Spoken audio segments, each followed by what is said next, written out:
Good morning.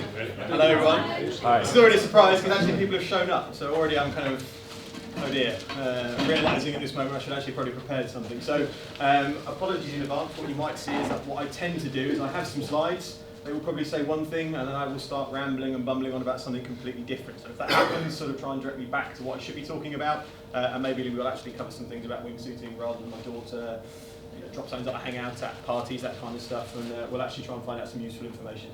So my name is Macca. I have been skydiving 16, 17 years. Probably about 14 of those I've actually been wingsuiting. You may gather from what I'm wearing, I do actually work for one of the manufacturers, a company called Phoenix Fly. There will be a slight element of bias, so I won't lie. I might slag off other competitors, I won't. But you might see that actually some of our stuff is what I will talk about purely because that's the experience that I have. And I'll sort of cover off when I get to those kind of points. You'll see me doing this, and this is my bias warning, letting you know that actually this might be what other people don't do. Okay.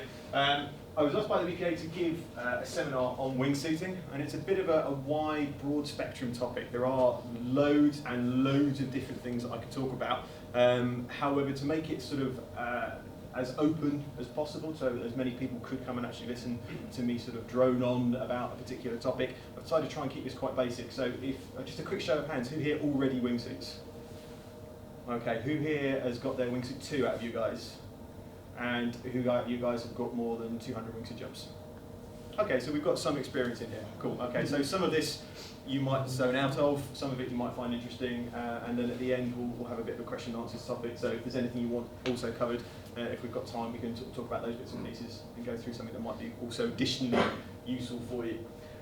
Keeping it relatively generic, what I want to talk about today is I'm going to give you a bit of a brief history, a bit of an overview of where we've actually started, where we came from as wingsuit pilots, where it sort of actually started, how it progressed, a bit of history and that kind of stuff. Then with my bias warning, I'm going to talk about suit development, but that will be how we develop suits, because I know how we do it, I don't necessarily know how other people do it, so that's why you'll hear about how Phoenix Fly develop wingsuits. Now I'm going to talk about getting into it. For those of you that didn't raise your hand just then, I'll talk about if you are interested in getting into wingsuiting, how you can do it. And then for you guys that are experienced, do any of you guys hold coach ratings already? Anyone who doesn't? Okay, so also I'll give you a little bit of an introduction to our coach program, the Phoenix Fly coach program, which also does kind of marry into how the BPA do things as well. After that, a bit of just I suppose a bit of an open kind of discussion about the challenges and what I see are problems actually for us as wingsuit pilots here in the UK, in fact globally, but that is sort of targeting us a bit within the UK. And then, as I said, just a bit of an open floor, questions, or if there's anything people want to know about wingsuiting, or again, my daughter, Choice of Chocolate, things like that. If you're friends with me on Facebook, you'll know that's pretty much what my life was. I met Kev, the Reverend Kate from Gogglebox last night, which was really exciting. So if you are friends on Facebook, you'll have seen that picture. Good, tough crowd, good. Okay. So, the history of wingsuiting. Yeah, it's pretty new, right? So we've only seen wingsuiting on drop zones probably in the last 3-4 years. You've started to see wingsuits appear into sort of drop zones. Actually, no, not at all. We've actually been interested in human flight for obviously a lot longer than that, and we've been sort of dreaming about being able to fly with birds for many, many, many, many, many, many years. This is, I'm going to give you a bit of an abridged history. Of course, there is considerably more that happened in the development of wingsuiting and the development of people actually learning how to fly without killing themselves. But we've only got a short period of time. So I'm going to give you some of the key highlights of some of the things that happened from when we sort of first tried to get started. So, as I said, you know, as a species, we have been absolutely fascinated. We've seen birds flying, we've been like, well, wait a minute, these legs, we try flapping, that isn't working, but we really want to be there. We want to be in the sky. And one of the sort of the absolute original people that sort of had that concept and thought, well, hang on a minute, there must be a way we can do this. We've got fairly clever, I've got technology, I can work this out, and it was Da Vinci. And I'm sure you've all seen a number of his designs for flying machines, helicopters, motors, all these kind of crazy contraptions things he did. This was his original idea for a glider. Circa 1500 he came up with this. And although it's not necessarily a wingsuit, you can kind of see where his mindset's going. You can see, actually, do you know what? Wings, that's actually what we need. And then somehow with some kind of rigidity, by doing that, I will achieve human flight. It never got tested, it never actually got jumped, but that is sort of, you can kind of already see from that where things are going and sort of how that might ultimately end up in kind of what we already have now. Things actually kind of started in 1912. Brave chap here, brave, maybe stupid, you'll see why in a second. A chap called Franz, and he came up with the concept. This is sort of one of those sort of first early actual kind of almost wingsuity style concepts. So you can kind of see it there. It was kind of a cross between a wingsuit and a parachute. And in 1912, he said, right, do you know what? I've got this wonderful idea. I'm going to fly. Come on down. So we called the whole media down, and he went to France. That is the Eiffel Tower. And on the day, it was supposed to be a dummy that he was going to use for the jump. And he was like, do you know what, guys? Out of the way, dummy. It's Fran's time to shine. And he put the suit on. Now, he's not wearing a parachute. This is the contraption. Sort of parachute, wing shoot kind of contraption he's got on there. Now, if it was me, probably would have let the dummy go first. That is the first rung up of the Eiffel Tower. For those who don't know the Eiffel Tower history, that is 187 feet high in the air, and that is all he is wearing. No parachutes, just this wonderful contraption. I'm going to show you a video of how this went. For those who are squeamish, it's not that close up, but just be warned that he doesn't walk away from this. But if you just imagine Benny Hill music in the background, it makes it quite an entertaining video. So he says, hoping that it will play. So here he is. Matthew put some wonderful music. Great exit, nice and stable. Not as ideal as you would hope. This is the media. He's okay, he waved. No, he didn't. And then just purely they measure the crater because that's important to the news story. But as you can tell, that didn't obviously go as well as he'd anticipated. So it kind of, from the public's perception from that point, it was kind of, well, hang on a minute, why would we go near these? They're a bit dangerous. But people kept trying because people still wanted to achieve human flight. It was still that burning desire for people. We must be able to fly. So people kept trying. Obviously, I said this is the abridged version, so I'm only going to talk about a couple of people here. But these are the two that really started to make things actually start to happen. So we've got Clemson and Leo Valentin here. They kept experimenting with new designs. They kept pursuing that ultimate goal of the human flight. They kept testing loads and loads of designs, using all kinds of material. There was whale bones, sail material, leather, all kinds of sort of weird things we would look at now and be like, well, maybe not, but it was working for them, and they actually were making relatively successful but survivable jumps, and that was the real key thing. They were jumping, they were doing air shows, and they were surviving. They were using parachutes, but the suits they were using actually were working. So in 1935, Clem makes the first actual wingsuit jump, and he survives that jump, and then he goes on to make more and more. He actually stopped jumping wingsuits. It was a sort of, we would class it as a malfunction. At the time, basically part of his parachute wrapped around part of the wingsuit and he impacted with the ground, but he didn't die. It basically just mangled up his entire shoulder.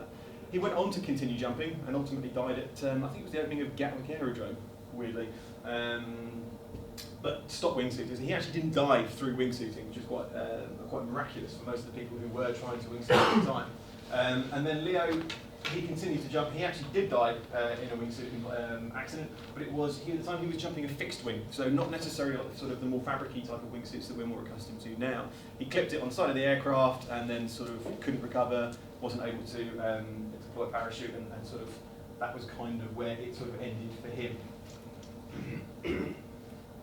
Skip through about 100 there, sorry about that. 1994, this is where things really actually start to get real for wingsuiting. This is where things actually, do you know what, this isn't just a public display, this isn't just a stunt, this is now what we would class as modern day wingsuiting. This is 1994. The chap there, that is Patrick de Gaillardin. Does anyone know Patrick? Are we familiar with the history of Patrick? Yeah, so a couple of people have studied up, good. He designs the first proper wingsuit. As you can see there, that's a picture of him flying it. And it looks very, very similar to the wingsuits that we have now. It was a tri-wingsuit. What was really important about what he did in terms of his design, so he was taking regular RW suits because they fit, and then he was adding the actual wing material to them himself. And crucially, it was a top and bottom skin, just bits fairly similar to a canopy, with vents to let the air in to allow that wing to inflate, and then also featuring an emergency release system. So he came up with a sort of cutaway system that was then prevalent later on to enable him to release his arms in case of any kind of problem. In 1997, he goes on to actually make the first wingsuit base jump. when he jumps from Kirag using a skydiving rig and a Stiletto 135. A bold choice for base jumping. And then later that year, he actually also goes on to set some new and interesting things. So he became the first person to leave an aircraft, fly a wingsuit back into an aircraft, which I will show you just quickly now. I'm afraid the quality of this video is rubbish because I stole it from the internet, but the music's great. Just for those who haven't seen it, because actually at the time, I mean, even now this is quite impressive, but at the time this was just incredible. He took his flying machine, he got out of one with an engine and got back into one with an engine.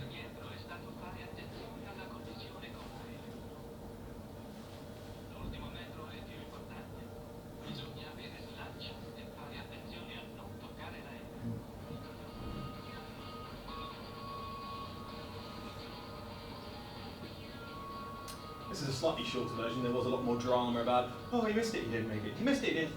Ultimately, it's just about make out through the pixelation there of the stolen video.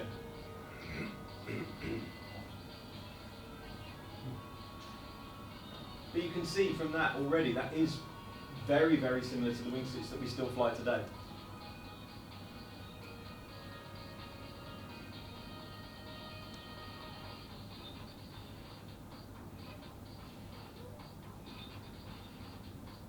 Trying to stop just willing him to get in, just so we can get one from the video. And he survived it. Don't get me wrong, that's perhaps not the most glorious way of entering an aircraft, but he did it. And, you know, back then, even now, I'd say that was still quite an impressive feat. But you know, back then, that was incredible. You know, he'd taken his flying machine and got back into an aircraft in freefall. So in 1998, that's where things start to actually become a bit more commercial, a bit more like the landscape that we know today. In 1998, also a bad year, unfortunately. Patrick was flying with a British guy called Adrian Nicholas, who some of you may be familiar with in the room. He was a very big name in our sport.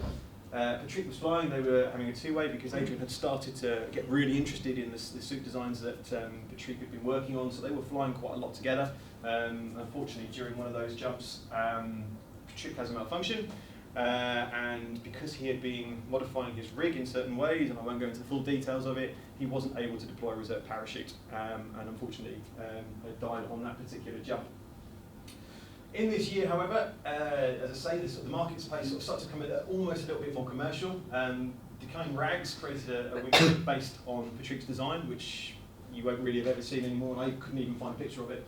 But also, the little company you might have heard of called Birdman was formed, and it was the meeting of two guys. So there's a Finnish jumper, Jari Kusma, and also a Croatian, Robert Pechnik. Robert is the sort of the design talent. His background is aeronautical engineering, aircraft, and all these kind of things. And Jari is kind of he's marketing and sales guy. So between the two of them, they were like, hang on a minute, this looks quite nice. This seems like something we could do. We both enjoy skydiving. The wingsuit thing looks quite nice, and so they came up with this, the suit you can see on the left. At the time it was called the Birdman suit, with dots in between each letter, because Jari thought that looked cool. Then latterly it would become referred as the Birdman Classic, which is the wingsuit. But as you can see, it looks quite similar to the design that you might have already seen, and also still looks quite similar to designs that you're seeing now. In 1999, this is Adrian Nicholas, for those of you who haven't ever seen Adrian before. Really, really genuinely lovely man. He was a good friend of mine back in the day, actually before even skydiving. It was weird, I met him before that.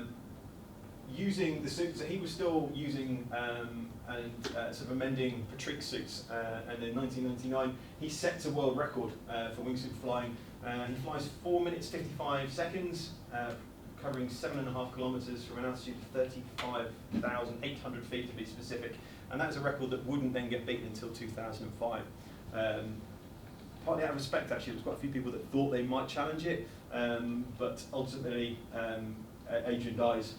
Again, not in a wingsuit though, so we're starting to survive wingsuit jumping from this point forward.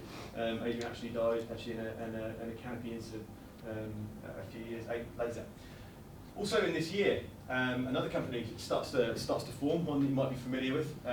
Still a little bit around at the moment today, but not really doing very much. A company called Fly Your Body. The two guys there, Stefani and Loic, formed they produced something which is a slightly different design. It's called a mono wingsuit. So the designs that we've seen already are what we call a tri-wing wingsuit, in that each wing area, each arm and then the tail there, are treated as separate and individual wings. What these guys came up with was a mono wingsuit. Has anyone seen one of these mono wingsuits? Anyone? No, so okay. So basically the design is, as the name says, it is a mono wing. There is only one surface area. So when the air comes in through the vents, which actually in this original design was across the arm here, the whole suit inflated, kind of a bit like some of the trekking suits that we see now. So flying them was a very, very different technique. There weren't grippers, there weren't anything like that, and actually, Loic makes it look easy, but I was flying some of these back in the day and they were not that easy to fly. Different cutaway systems as well, so previously where everyone else at the time was using cutaways down here by using Teflon cables, which then released the arms, but you still had the wings attached. In this suit here, Loic designed a new cutaway system where you sort of basically held this and then it removed things up here. As no one in this room has ever jumped one, I won't bore you with the details about how annoying they were, because every time you sat down in a plane and leant forward, you pulled about 4 different cables out from here, and you sort of have to be rigging them back up again on jump run. In 2000, Loic actually basically invents proximity flying. He was the first person to actually do proximity flying in Verbier, and I'll just quickly show you that video because it's, again, even sort of by today's standards, it's quite impressive. But this was 2000, and although some people had started doing some base jumping with wingsuits, they were getting off the object and flying as far away as they possibly could, and that was kind of the impressive thing.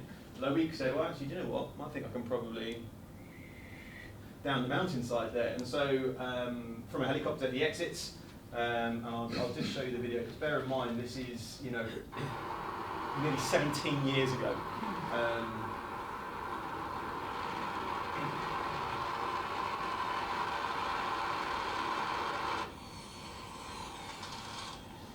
The fact that you could hear him already doing it, there was that shout in there, if you're able to hear, that was the skiers on the slope at the time.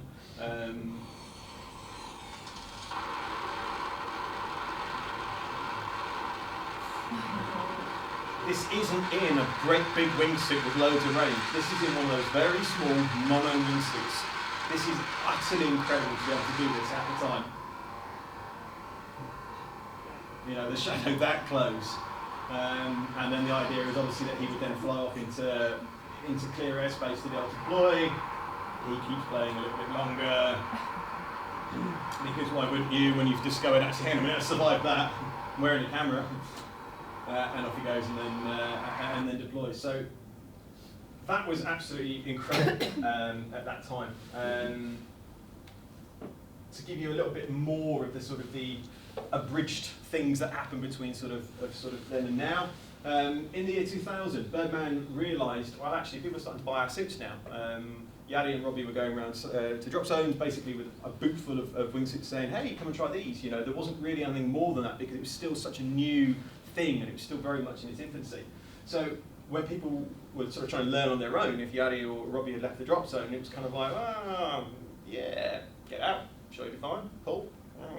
And it wasn't exactly helping our statistics, shall we say, in terms of incidents. So in the year 2000, a few of the very, very experienced, or as experienced as you could be back then, wingsuit pilots came up and devised something called the Birdman Instructional Program. And that is a very key moment because that kind of standardised it and that kind of showed to some associations, do you know what, take us seriously. We are going to be a serious discipline and it is important and we are trying to look after our own. That program will then continue to evolve and then other people will do similar programs and will adopt similar things. But that was sort of a real key moment where people said, yeah, do you know what, this is actually quite important that we keep people alive. In 2001, another new suit appears on the market. It's called the Sugar Glider. Has anyone ever seen a Sugar Glider? Probably wouldn't have done. Again, it was one of those sort of very rare suits, but it started to set the foundations for newer suits that we would see later on that were big.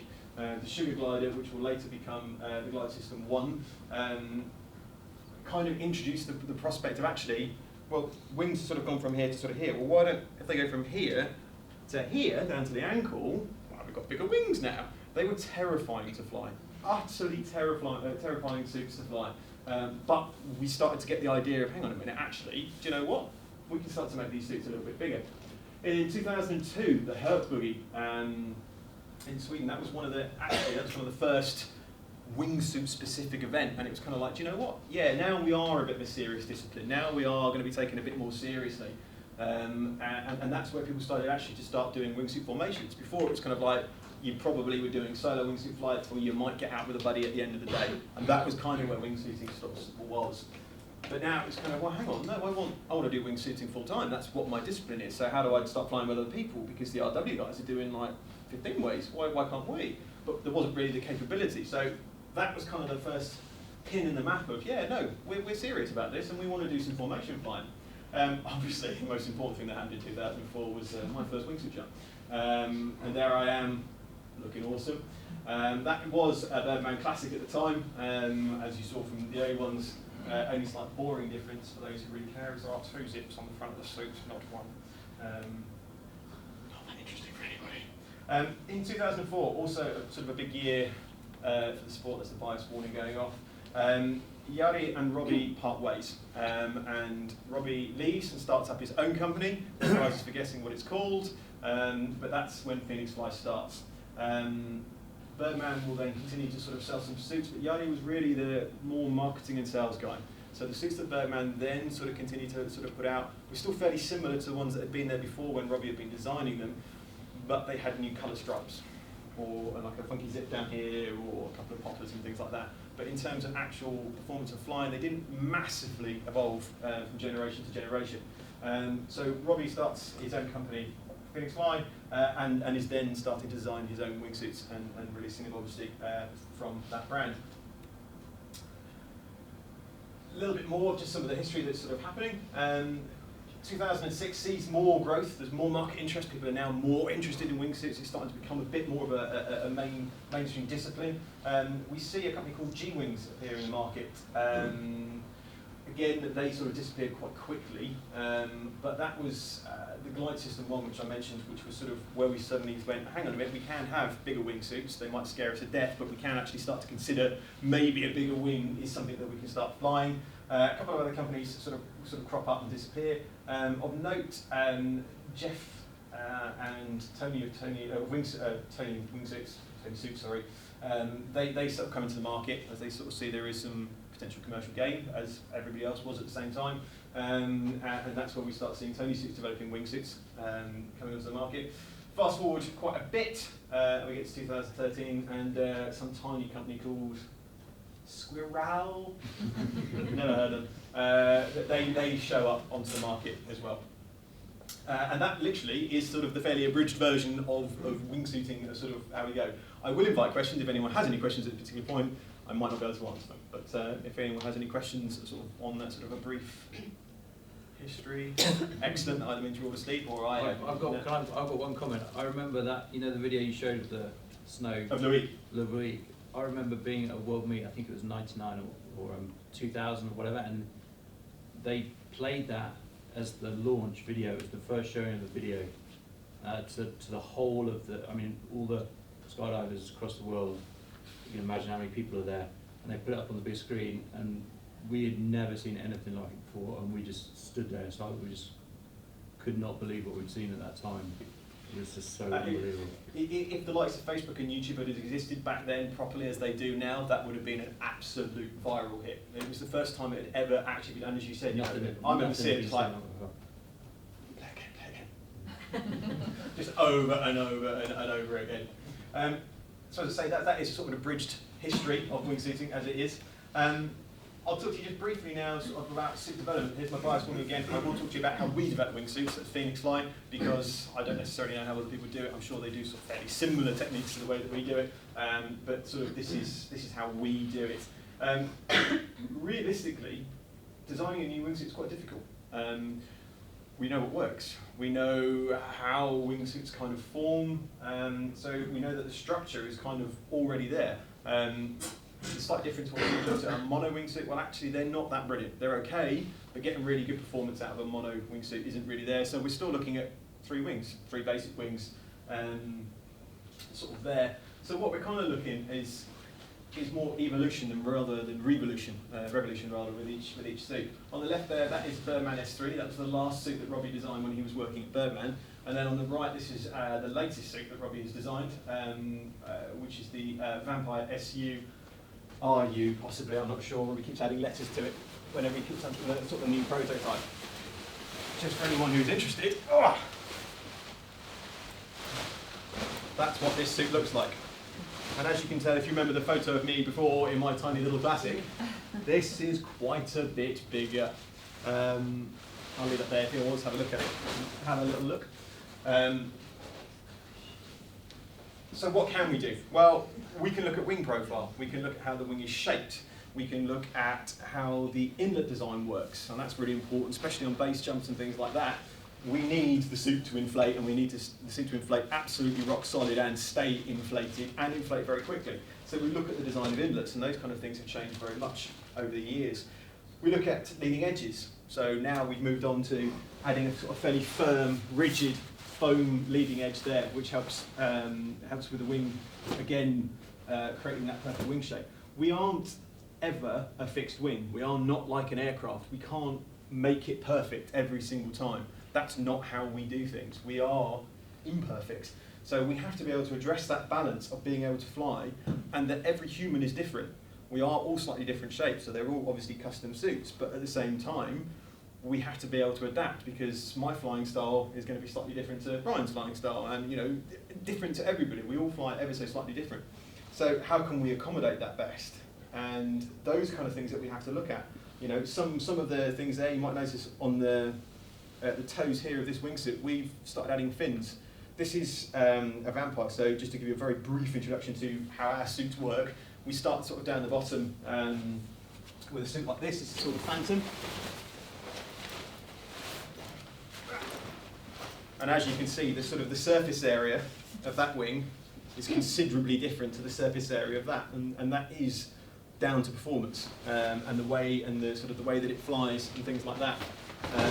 As you can see on the toes here, we've added carbon fibre fins, which actually, I suppose, was sort of a little bit more revolutionary than perhaps not having carbon fibre fins on a wingsuit. And people always say, well, what's the point of those? Do they work? And then looks a bit weird. Well, they do work. If you imagine a surfboard and how a surfboard has fins at the back of it, and how that sort of aids in the stability in terms of that surfboard staying in the water and being able to cut through and being able to turn and things like that. It's the same principle, and we did a lot of testing on it, and actually we found, in skydiving, don't get me wrong, it's not really going to make much difference to your jump, and you're just going to be a pain in the aircraft, quite frankly. But in base jumping, if you're proximity flying and you're flying very close to the ground and you need to be able to make absolutely razor sharp turns to get around particular objects, well, something like that is going to make a difference for you, and that is going to aid your flying. So it's quite, these sort of just little things, little tweaks and constant evolutions that we can sort of make to actually, make the suits better.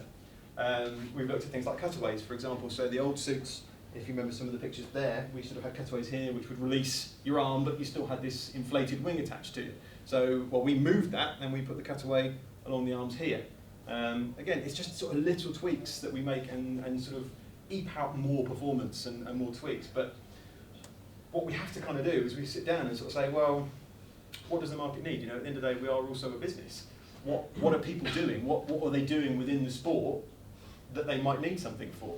And so we have very different customers. We have those that just want to do a bit of wingsuiting from the sky, and they want to just have fun with their friends and flock and things like that. But then we've got those that really want to absolutely nail it within 3 inches of a rock face and turn off and that kind of thing. So we have to look at kind of, well, what's needed, what do we need to develop, and that kind of thing. And that kind of then starts to breed into what we are working on. People will say, oh, what's the next suit? What's the next suit coming out? Well, I can't tell you that. We are always testing things. Those things might become a whole wingsuit. Those things might just become revisions on some wingsuits. It's really difficult. We're not like a car manufacturer where we can lay out this plan and say, right, we've got this next model coming here, and then 6 months later we're going to add a CD player. It really kind of depends on what the market is. We are a very small discipline in an already minority discipline. So it's really sort of getting an idea and a feel of sort of things that we need.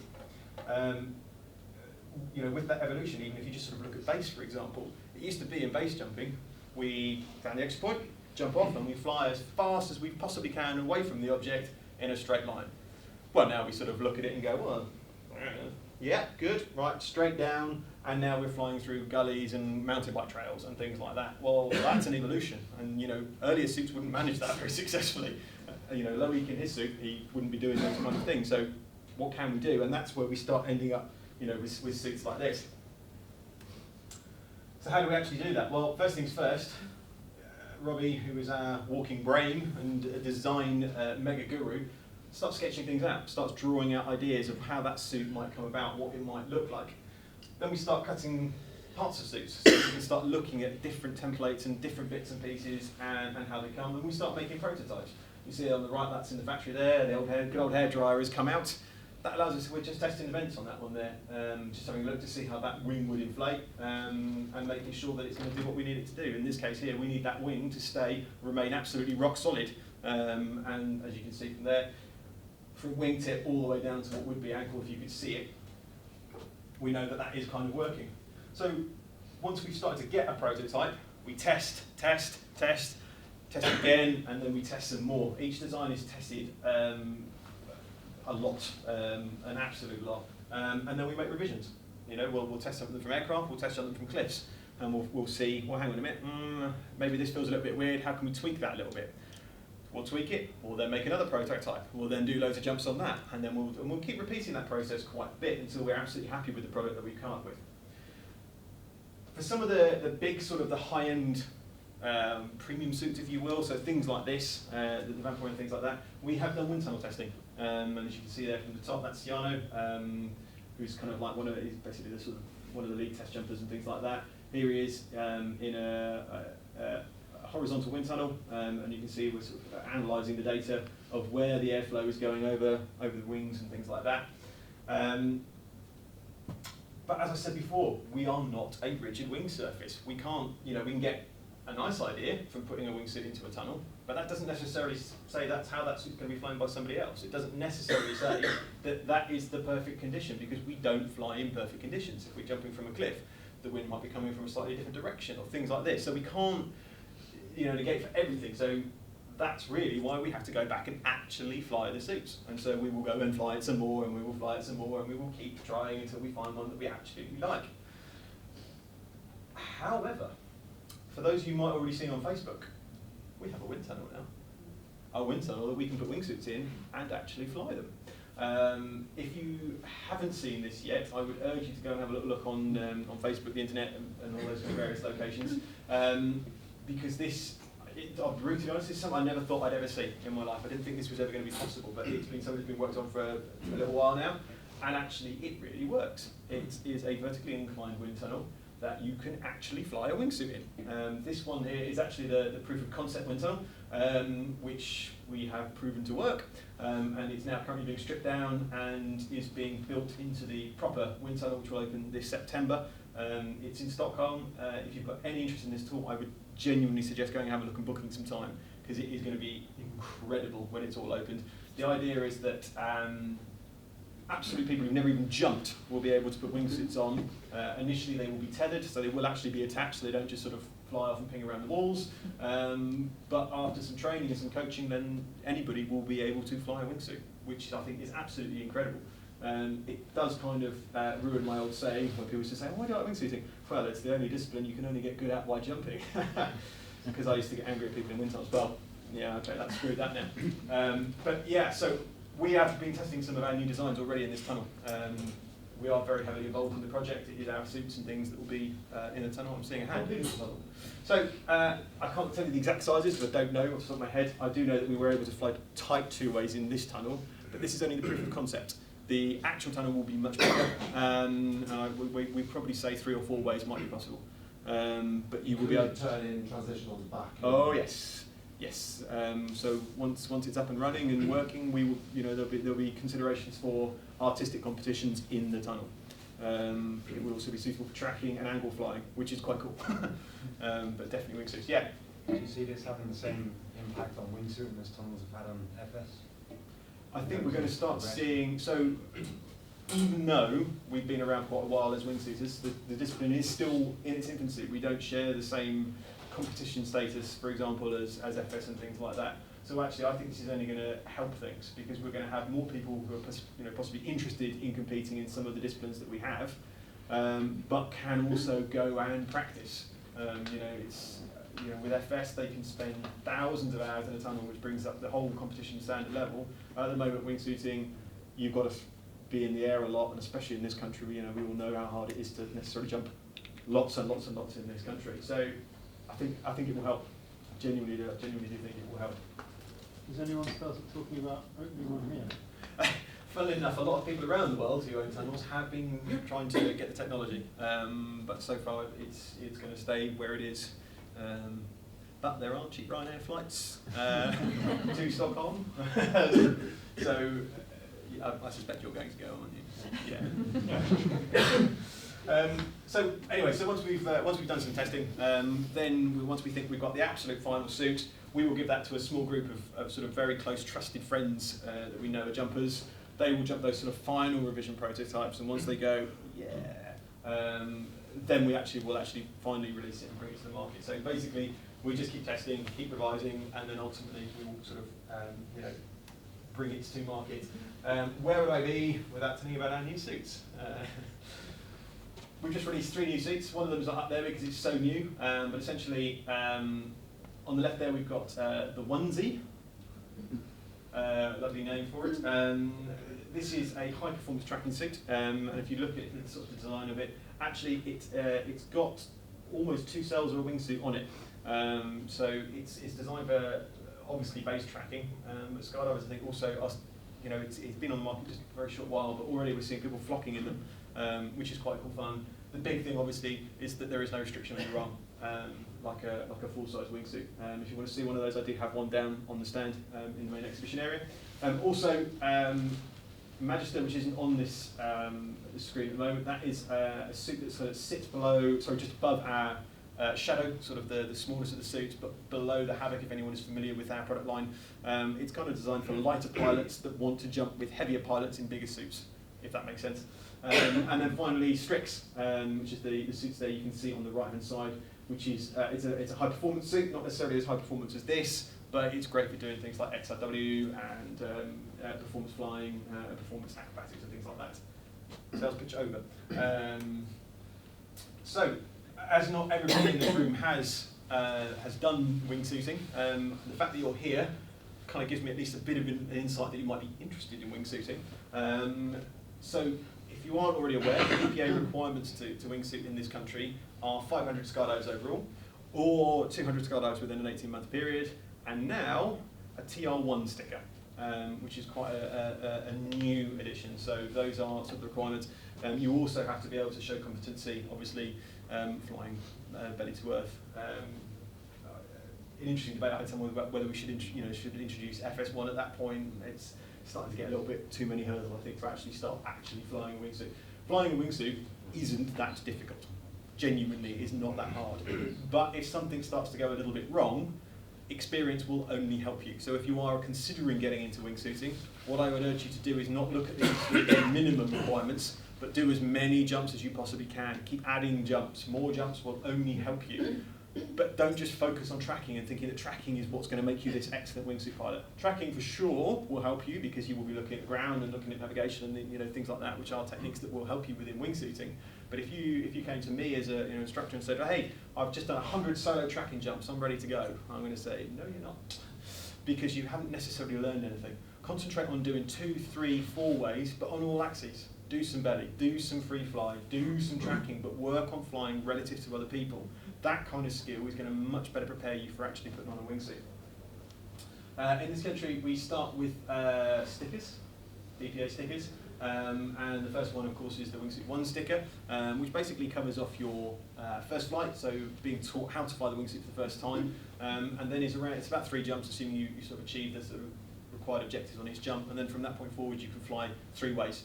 And that really is quite a nice time then to actually just keep flying with other people. It's really important because then you're starting to actually understand how to fly your body. If you go off and then do 100 solos again, well, you might think you're doing great, but actually you're sort of bouncing around the sky and sort of dropping like a rock elsewhere. So flying with others is actually really, really important. And then from there you can go to a Wingsuit 2, and that's a bit like the FS program in that there are a series of jumps, and on each jump you need to achieve certain objectives on each one. Again, about flying relative to each other, and showing that skill and safety and ability to land on the drop zone, and that kind of thing. For those that are a bit more experienced in the room, and might be interested, as a manufacturer, we run our own instructional program. So our requirements are at least 100 wingsuit jumps, and obviously competency to be able to be a coach. Ideally, you would hold another coach rating already. It's a 2-day or 3-day pass-fail course. I do run them in this country. If you are interested, do come and find me, or email me at any point, Macca@phoenixfly.com, or come and see me. I'll be down there for the rest of the day and in the bar later. It's a good course, and it is, if you look at the ops manual, it is recognised as a way to be able to teach first flight courses, and then be able to give somebody a wingsuit one. But we saw that the instructional program that I talked to you about before, people were getting that over a beer, over the bonfire. And we kind of said, well, hang on a minute, this isn't right. So we developed our own instructional program. It is very, very thorough, and it covers all the aspects required to fly a first flight course. But it is a standardised method. So we believe if you go anywhere in the world and find one of our coaches, you are going to get exactly the same lesson wherever you go. And if you do become one of our coaches, and you start doing things that aren't what we would suggest, you will lose the rating. So it's one of those we take very, very seriously. So if you are interested, please do come and talk to me about that, because it's a good learning tool anyway. So that's kind of all the kind of things I was going to talk to you about anyway. Now it's a bit more of an open discussion, so if you've got any points here, please, just shout out, and this is where I'm going to start rambling and musing on. But, as wingsuiters, what challenges do we actually have? We're awesome, obviously, and we wear dresses on drop zones. How cool could we not be? But even though we have been around for a little while, we are still in our infancy. And problems that I see, certainly when I travel around, is that we turn up at a drop zone, and although most CIs understand what a wingsuit looks like, they don't really necessarily know much more than that. And unfortunately, others around drop zones are starting to cause us problems. And when we sort of turn up, the CI sort of notices the wingsuit coming out, and if they don't know you, they kind of, right, what's your plan? And why are we considered such pests? Is anyone familiar with this piece of paperwork? BPA Form 118. Incidents or malfunctions or loaning off. And that's where we're having problems, and this one really, really irritates me as an instructor. As a wingsuit pilot, we have absolutely no excuse not to land on a drop zone. Like, literally no excuse. Oh, the spot was deep. And look out the door. Oh, look, we're quite far away from the drop zone. Adjust the flight plan. We have the ability to fly pretty much where we want to go. So why would we keep flying with the aircraft? And flying with the aircraft, and then going, oh dear, and then landing miles and miles away, and not having a phone with us. So the drop zone has to close its operation because they need to know that we're safe, and they need to know that we are alive. And at this point, you've got the DZO going, well, this is costing me money. Can't send the aircraft anywhere. This is all going a bit wrong. And things like that are really causing our discipline problems. So if you guys that are wingsuiting in here, and those that are considering with it, please, I beg you, land on the fucking drop zone. It really isn't difficult. And also, if you don't already take a mobile phone with you, take a mobile phone with you. I've got an iPhone because I am a geek. I don't take that with me. And a lot of people I say, oh, I haven't got a phone. Oh, it's really big. It's really expensive. I land. Go to any supermarket, hand them £10, get a cheap Nokia phone. That's what I have. I put £5 or £10 of credit on it as my emergency credit. That little Nokia will survive nuclear blasts. Its battery will last 7 years. It will quite happily sit in a tiny pocket on you, and you always have a phone with you. Please, if you take nothing else away today, do that. But make sure you've got the drop zone's phone number in it where you're jumping, or at least somebody you know can contact the drop zone, because that kind of thing will really help. Drop zones, I mean, certainly Hibblestone now is mandatory. They won't let you wingsuit unless they know you are taking a mobile phone with you. So it's not hard. Let's do it anyway. Why not? It's £10. We'll spend more than that on the greasy burger at lunchtime. Take the phone with you, please. we've kind of as a discipline, because of kind of things like that, we started out quite nice, and obviously everyone was obviously dying in the early days, but then we kind of got a bit safer, and we've kind of gone a bit full circle, because originally when wingsuits first started showing up on drop zones, people were like, death suit. Ooh, that's awkward. And then we kind of got a bit safer, and then people started to be a bit more accepting of it. And now we've kind of gone back full circle, and people are like, death suit. I mean, I'm not going to talk about base because we're obviously at a BPA event, but anyone who's got any vague interest in base will know about the fatalities that we keep having. Why? I don't understand why people keep dying in wingsuits. It's all about ego, unfortunately, at the end of the day. If I could stop anybody taking cameras with them and base jumping, I think we would save a hell of a lot more lives than anything else that we do. You'll actually notice some of the base jumpers that are super experienced and are doing wingsuit proximity flying and are doing it safely, you aren't seeing their videos online anymore. There's become a bit of a movement where they've actually said, you know what, I'm taking the camera off. I'm doing this for me, I'm not doing this for Insta likes, I'm doing it for me. And actually that's quite a nice way that the sport is kind of going, whereas you've got the others who are kind of just about surviving a proximity flight, but they've got it on camera. And then other people go, oh, that looks really easy, I'll give that a go. Oh, great. And unfortunately that's kind of not really helping. And the other problem, just very quickly, because I don't have super tight time, the other problem that I'm certainly seeing is, and I'm sure Brian, you see this with canopies, people buy their canopy and they go, oh, do you know what, I'm not getting the swoop I need a smaller parachute. Actually, I need even smaller parachutes, I need to look cool and all this kind of stuff. And we're seeing that in wingsuits, but the other way around. I've got this tiny wingsuit. I'm not going to buy it because in 10 jumps I'm going to need that one. And I don't get that, and you must get exactly the same problem. It's like, well, can you fly the hell out of that one yet? No, but I'm not getting fast enough, so I just want to put the big one on. And then they put the big suit on, and because it is considerably harder to fly, oh, this is rubbish. Yeah, I'm done with wingsuiting. And then they'll go and tell people wingsuiting is rubbish. No, you're rubbish at wingsuiting, that's the problem. So, again, if you take nothing else away and you are wingsuiting or getting into wingsuit, learn to fly the hell out of the suit you start with. I'm lucky. I have all of the suits we make. This is the smallest one we do. This is my suit. This is the suit I fly like 85% of the time because it is perfect for everything. I can take students out in it, I can go flocking, I can do a bit of performance flying, I can do acro, I can do everything I need to do in that suit. For sure, I like putting on big suits and doing things with those, but I don't need to because I put the time in to be able to fly the smaller suit. And that's really kind of what people need to do. They need to fly the small suits, the absolute envelope of them, and then you can still stay with people that are in big suits because they don't know how to fly them. Win. Don't have to spend any more money. It's fantastic. Anyway, guys, thank you so much for listening to me rabble on. I'm sorry if it did start rambling at certain points. Has anyone got any questions or anything, like even just general wingsuiting or? If you're on a caravan load and you've got a first jump course, a couple with 20, 30, 40 wingsuits, and then an experienced bunch, what's the exit order based on an average load?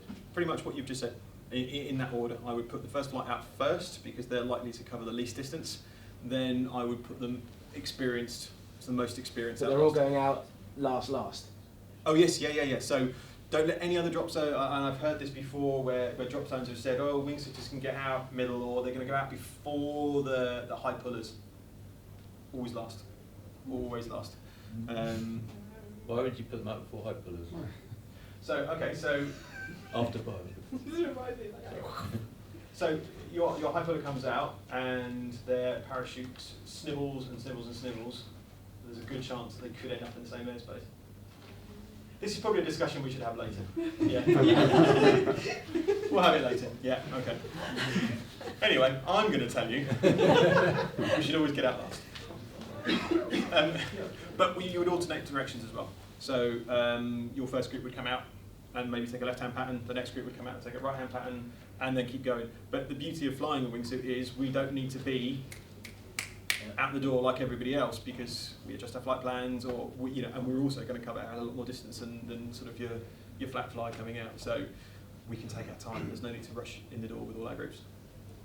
So yeah, cool. Anyone else? Can we just cover that off by saying if you've got canopy getting out at altitude and pulling out the door, the wingsuit goes first?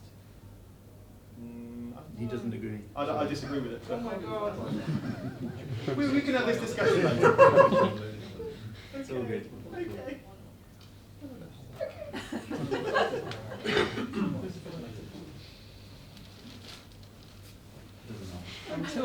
recently, after you got your wingsuit too, there wasn't much in the way of formalised teaching of sort of flying techniques. There have been some excellent articles online recently about Yeah. sort of speed flying and sort of angle of attack and important things like that.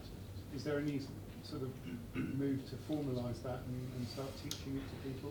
Not in the terms of like an official BPA way or anything like that. It's kind of, once you've done what you've done, then perhaps find a coach and then you can work on one of the many disciplines that we've kind of moved into now. But in terms of a formal like BPA way, nothing as yet. But I am looking at trying to work on something that could go in there, yeah. Because one of the reasons for so many fatalities was people were just ignorant of the subject. They didn't know what they didn't know. Yeah. Yes, so there is definitely work to be done there, definitely. Cool. Anybody else?